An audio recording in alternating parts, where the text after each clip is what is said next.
एक दिन भाई की शादी होने वाली थी। सभी लोग तैयारी में लगे हुए थे। जब भी शादी होती है उस समय हर आदमी बहुत ही बिजी रहता था। काम ही इतना ज्यादा होता है कि किसी को भी फुर्सत नहीं होती है।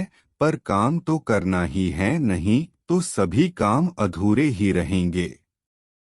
उस शादी में भाई के कुछ दोस्त भी आए हुए थे और उन्हें भी कुछ काम दिया गया था, जिससे सभी लोग काम को बांटकर पूरा कर ले और सभी तैयारी अच्छे से हो जाए। बस अब एक ही दिन बचा था जहां पर शादी होने वाली थी। वह जगह हमारी जगह से तकरीबन 2 घंटे की दूरी पर थी। अगले दिन बारात जाने का समय होने ही वाला था। सभी लोग जाने के लिए तैयार हो चुके थे। बारात का समय शाम को रखा गया था। शाम 7 बजे बारात को चलना था और वैसे भी 2 घंटे ही लगने वाले थे। बारात 9 बजे तक पहुंच ही जाएगी और गर्मी का मौसम भी, उस दिन गर्मी बहुत थी।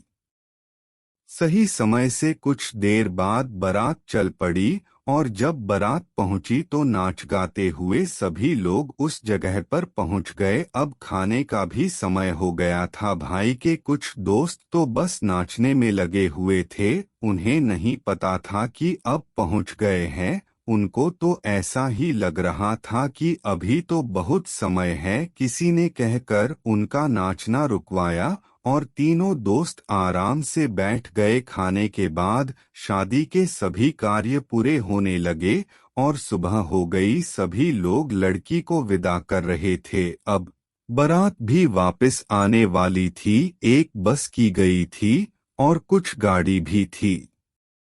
भाई के दोस्त ने बताया कि बस में कुछ खराबी है और जब ठीक हो जाएगी हम सभी लोग आ जाएंगे और बाकी गाड़ियां लेकर आप लोग निकल जाएं। और ऐसा ही हुआ। जब बस ठीक हो रही थी तो तीनों दोस्तों ने सोचा कि अभी तो समय है, अभी कुछ देर गांव में घूम लिया जाए। जब तीनों दोस्त गांव में घूम रहे थे तो उन्हें एक आदमी मिला और उसने उन तीनों में से एक से कहा कि तुम सोनू हो न? पर उसने कहा कि मैं सोनू नहीं हूँ और मैं तो आपको जानता भी नहीं हूँ, आप कौन हो? उस आदमी ने कहा कि ऐसा कैसा हो सकता है कि तुम सोनू नहीं हो? सोनू को तो मैं बचपन से जानता हूँ, तुम झूठ बोल रहे हो। तभी बस वाले ने कहा कि चलो सब बस ठीक हो गई है। पर तीनों यही सोच रहे थे कि ये सोनू कौन है और यह आदमी क्या कह रहा है। अब चूंकि उन्हें जाना था तो वह कुछ भी पता नहीं कर पाए और वहां से चले गए। जब सब घर आ गए तो वह हर रोज यही सोचा करता था कि वह सोनू कौन है और वो आदमी मुझे सोनू क्यों कह रहा था। इस सवाल का जवाब हो सकता था कि उसे वहीं पर मिले जहां वो गए थे, पर वह कभी भी वहां पर न जा सका और सोनू का राज आज भी ऐसा ही है।